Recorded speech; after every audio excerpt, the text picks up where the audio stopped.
4 شادیوں کا تذکرہ چل رہا ہے۔ مرد حضرات کی طرف سے یہ مطالبہ کیا جاتا ہے کہ 4 شادیاں کی جائیں، اور خواتین کی طرف سے اس بات پر زور دیا جاتا ہے کہ ہمارا شوہر کسی اور کے ساتھ شریک نہ ہو، ہم اپنے شوہر کو کسی دوسرے کے ساتھ شیئر نہیں کر سکتے، لہٰذا ہم اکیلی ہی اس کی وائف بن کے رہنا چاہتی ہیں، کوئی ہماری سوکن نہ ہو۔ اسی حوالے سے ایک بات آپ کے سامنے ذکر کرنے جا رہا ہوں۔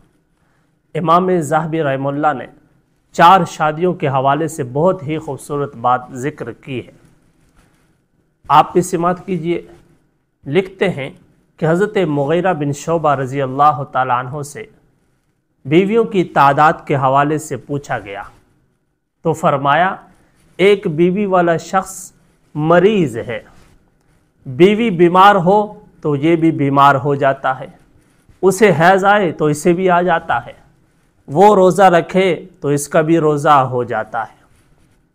فرمایا 2 بیویوں والا شخص 2 انگاروں کے درمیان ہوتا ہے، جو بھی اسے پالے جلا دیتی ہے۔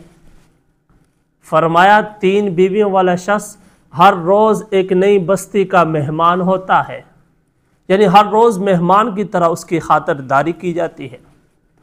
اور فرمایا 4 بیویوں والا شخص تو ہر روز ہی دلہا ہوتا ہے۔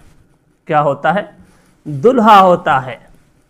باری میں تاخیر اور سوکنوں کی کثرت کی وجہ سے ہر بیوی اپنی باری میں دلہے کی طرح استقبال اور دلہن کی طرح تیار ہوتی ہے۔ کیا بات ہے اس شخص کی جس نے 4 شادیاں کی ہوئی ہیں کہ ہر دن کا دلہا ہے، اور اس کی بیوی ہر روز اس کے لیے دلہن کی طرح تیار ہوتی ہے۔ اللہ تعالیٰ سے میں دعا گو ہوں کہ تمام سننے اور دیکھنے والوں کو ایسی سہولت عطا فرمائے۔